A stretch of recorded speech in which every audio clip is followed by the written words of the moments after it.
Hi friends, welcome to మన Bommarillu. Upcoming రివ్యూలోకి వెళ్ళిపోదాం. చిరంజీవి దుర్గా మాట్లాడిన మాటల్ని గుర్తు చేసుకుంటూ ఉంటాడు. చూడు చిరంజీవి, నువ్వు ఎక్కడ ఉంటావో ఏం చేస్తావో నాకు తెలీదు. నువ్వు నీలాంటి ఒక పనికి మాలిన వాడి వల్ల మా అన్నయ్య ఉంగరాన్ని తాకట్టు పెట్టడానికి మా అమ్మ వెళ్ళింది. వీళ్ళకే ఒక పూట తినడానికి ఉండదు.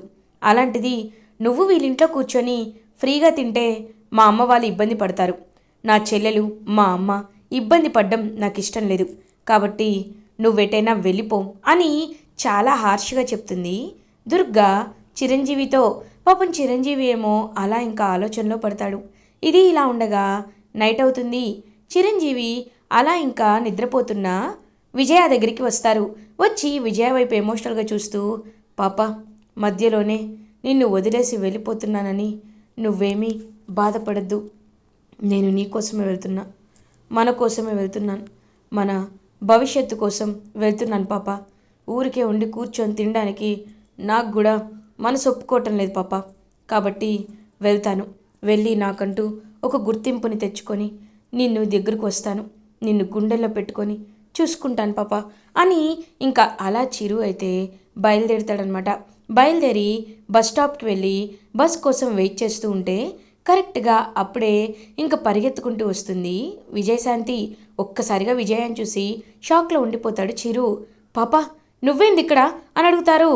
నువ్వెక్కడికి వెళ్తున్నావు అని అంటుంది. అంటే ఉద్యోగం వెతుక్కోవడానికి పాప అని అంటారు. అదేదో ఇక్కడే ఉండి ఉద్యోగం వెతుక్కోవచ్చు కదా చిరంజీవి, ఎక్కడికో వెళ్ళడం ఎందుకు, బస్ స్టాండ్కి ఎందుకు రావడం అని అంటుంది.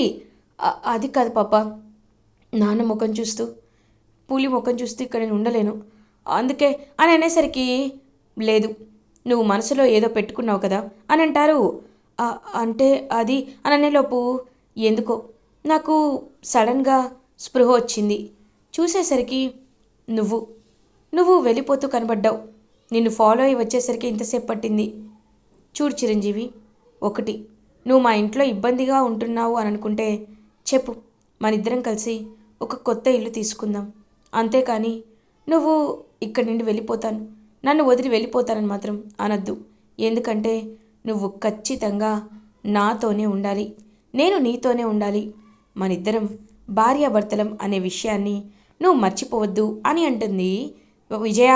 ఇంక వెంటనే చిరంజీవి చాలా అంటే చాలా హ్యాపీగా ఫీల్ అవుతాడు. ఇంకా చిరు పాపం విజయాన్ని హక్ చేసుకొని, పాప నిజంగా నీ మాటలు వింటుంటే నాకు ఎంతో సంతోషంగా ఉండదు. ఒకవేళ మా అమ్మ బ్రతుకున్నా ఇలాగే మాట్లాడేదేమో అని పాపం చాలా హ్యాపీగా ఫీల్ అవుతాడు చిరు. కాబట్టి నువ్వు ఇక్కడే ఉండి పని చేసుకోవాలి అని చెప్తుంది. సరే పాప, నేనేదో ఒక పని చేసుకుంటాను అని ఇంక పాపం అలా వెళ్తాడనమాట చిరు అయితే.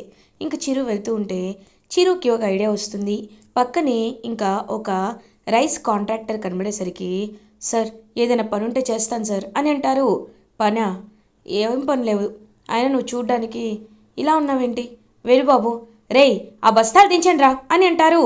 సార్ అదేదో బస్తా దించే పని అంటున్నారు కదా, నేను ఆ బియ్యం బస్తాలు చేస్తాను సార్ అని అంటారు. లేదు అలా కుదరదు బాబు అని అంటారు. సార్ ప్లీజ్ సార్, ఇదిగోండి కావాలంటే ఈ గొలుసు మీ దగ్గర ఉంచుకోండి, ఇది మా అమ్మ నాకు ఇచ్చిన గొలుసు సార్ అని అంటారు.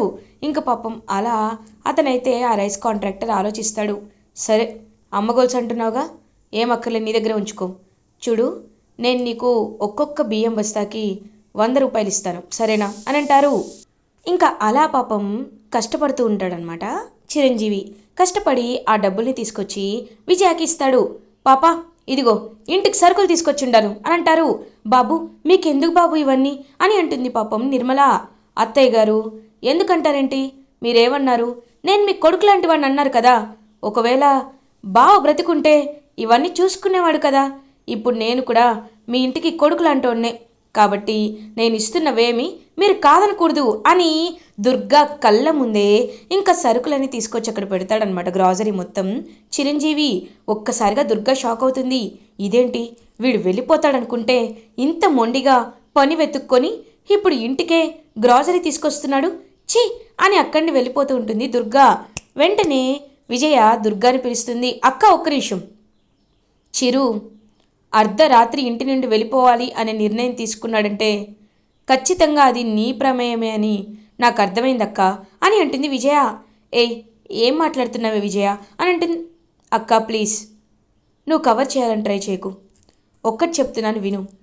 చిరు ఆ రోజు అన్నయ్యని యాక్సిడెంట్ చేశాడనే కక్షతోనే నువ్వు ఇంకా చిరుపై కోపంగా ఉన్నట్టున్నావు.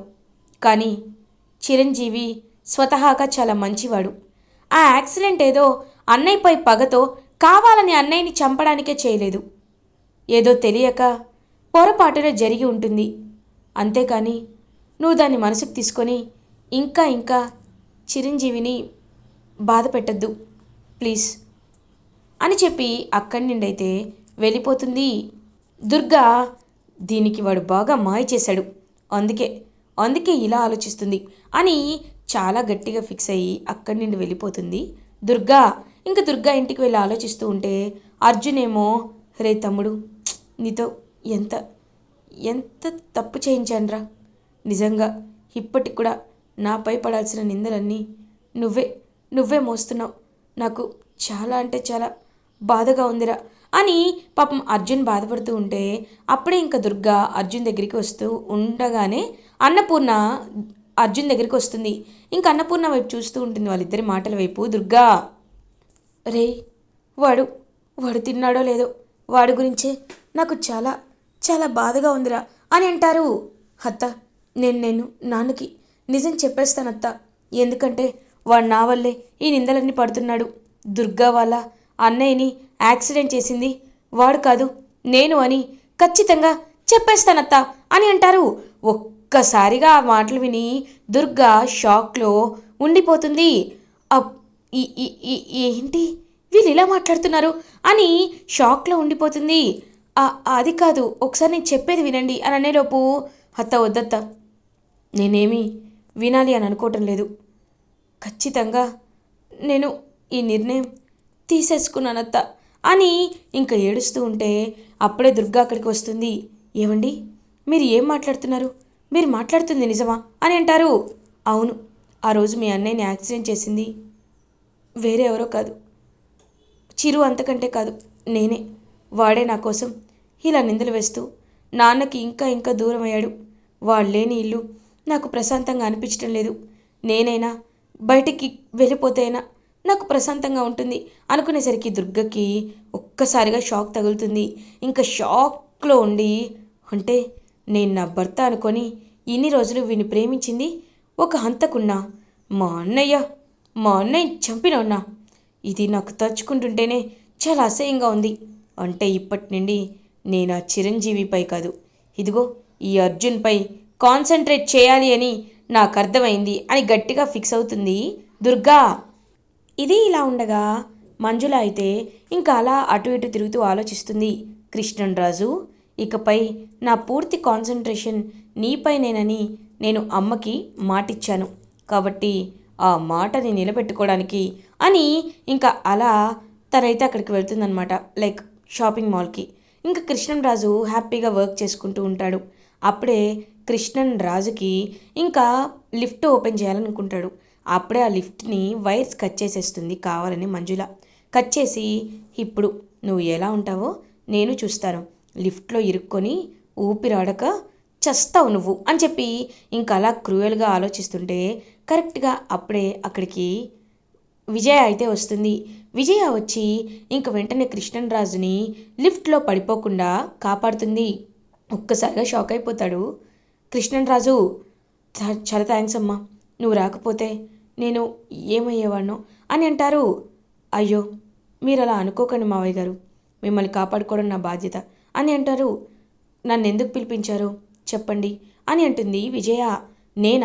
నేనెక్కడ పిలిపించానమ్మా, నేనేం పిలవలేదే అని అనేసరికి అర్జున్ వచ్చి, నాన్న, నేనే తన్ని పిలిపించాను నాన్న, ఎందుకంటే తమ్ముడి గురించి మాట్లాడడం కోసం. నాన్న ప్లీజ్ నా మాట రేయ్, నేను నీకు చెప్పాను, ఈ అమ్మాయి మన ఇంటికి వస్తే పర్లేదు, కానీ వాడు మన ఇంటికి రాకూడదని నేను ఆల్రెడీ చెప్పాను. అలాంటప్పుడు ఎందుకు ఇలా ఇబ్బంది పెడుతున్నావు అని అంటారు. చూడండి మావయ్య గారు, నేను కూడా ఆ విషయం చెప్పడానికైతే రాలేదు, కానీ ఒక్కటి మాత్రం నిజం, చిరంజీవి ఎలాంటి తప్పు చేయలేదని నేను మీకు ఖచ్చితంగా నిరూపించి తీరుతాను అని చాలా గట్టిగా చెప్తుందనమాట. ఇంక తనైతే మంజుల అదంతా చూస్తూ ఇరిటేటింగ్గా ఫీల్ అవుతుంది. ఛ, ఈ విజయశాంతి వచ్చి నా ప్లాన్ మొత్తాన్ని స్పాయిల్ చేసింది. ఇప్పుడు నేనేం చేయాలి అని ఆలోచనలో పడతారు. ఇది ఇలా ఉండగా విజయశాంతి చిరంజీవి ఇద్దరు చాలా హ్యాపీగా ఉంటారు. ఇంకా అలా తను కూడా సంపాదిస్తూ ఉండడంతో పాపం అందరినీ చక్కగా చూసుకుంటాడనమాట. ఇంకా తనైతే సో అంతా చాలా హ్యాపీగా జరుగుతుంది అనే టైంలోనే ఏంటి వీళ్ళు ఇంత హ్యాపీగా ఉంటున్నారు? లేదు, వీళ్ళని ఎలా అయినా నేను ఖచ్చితంగా బాధ పెట్టాల్సిందే అని ఫిక్స్ అవుతుంది మంజుల. రేయ్, ఆ రోజు మిమ్మల్ని వాడు గుర్తుపట్టలేదు కదా? లేదు మేడం, ఆ రోజు వాడు మమ్మల్ని చూసే ఛాన్సే లేదు అని అంటారు కదా. అయితే ఈరోజు వెళ్ళండిరా, వాళ్ళ ఇంట్లో ఉన్నది మొత్తం తగ్గల పెట్టేసేయండి, వాళ్ళ ఇల్లు ఖాళీ తెలుసు కదా, బూడిదైపోవాలి అని అంటారు. తప్పకుండా మేడం అని చెప్పి ఇంకా మంజుల దగ్గర డబ్బులు తీసుకొని అయితే వెంటనే ఇంకా ఇంటిని అంటే విజయశాంతి వాళ్ళు ఉంటున్న పుట్టినిల్లు నిర్మల వాళ్ళ ఇంటిని మొత్తం కాల్చేయాలి అని డిసైడ్ అయ్యి వెళ్తారు. కరెక్ట్గా అప్పుడే ఒక చెయ్యి వచ్చి అడ్డుకుంటుంది. ఆ చెయ్యి ఎవరిదో కాదు, చిరుది. ఇంకా చిరు ఆ రౌడీలందరినీ బాగా కొడతాడు. కొట్టి కొట్టి పడేస్తూ ఉంటే ఇంక అప్పుడే ఒక్కసారిగా వాడి ఫేస్ అయితే మెల్లగా గుర్తొస్తూ ఉంటుందన్నమాట చిరుకి. రేయ్, నువ్వే కదూ ఆ రోజు నాకు మందు తాగిచ్చావు అని అడుగుతారు. ఎవరు నువ్వు అని పరిగెడుతూ ఉంటే, రేయ్, కావాలని అబద్ధం చెప్పకు, నాకు నిజం మాత్రమే కావాలి. పాప, ఆ రోజు వీడే 10 మందితో కలిసి వచ్చి బలవంతంగా నాకు డ్రింక్ చేయించారని చెప్పేసరికి ఒక్కసారిగా ఇంకా విజయ వాళ్ళందరూ గట్టిగా వాడిని పట్టుకుంటారు. పట్టుకొని చెట్టుకు కట్టేసి బాగా కొడతారు. నిజం చెప్తే బాగుంటుంది, లేకపోతే ఖచ్చితంగా నిన్ను చంపేయాల్సి వస్తుంది అని అంటారు. అయ్యో, వద్దు వద్దు, నన్నేమి చేయొద్దు, నన్ను చంపొద్దు, చెప్తాను, నిజం చెప్తాను, నాకు ఒక అమ్మాయి డబ్బులిచ్చి ఇదంతా చేయించింది అని అంటారు. డబ్బులా? ఎవరా డబ్బులిచ్చింది అని అడుగుతారు. ఎవరో కాదు, మంజుల అని అనేసరికి మంజుల పేరు వినగానే షాక్లో ఉండిపోతారు విజయ, చిరు. ఇంకా వెంటనే ఆ రౌడీలను లాక్కు వెళ్ళి కృష్ణంరాజు కాళ్ళ దగ్గర పడేస్తారు చిరు, విజయ. ఒక్కసారిగా షాక్లో ఉండిపోతారు. ఏయ్, ఏం చేస్తున్నావురా, ఎందుకు వచ్చావు ఇక్కడికి అని అడుగుతారు కృష్ణంరాజు. మావయ్య గారు, నేనే తీసుకొచ్చాను. ఎందుకు అంటే దానికి ఒక కారణం ఉంది, వీడి నోతోనే చెప్తారు.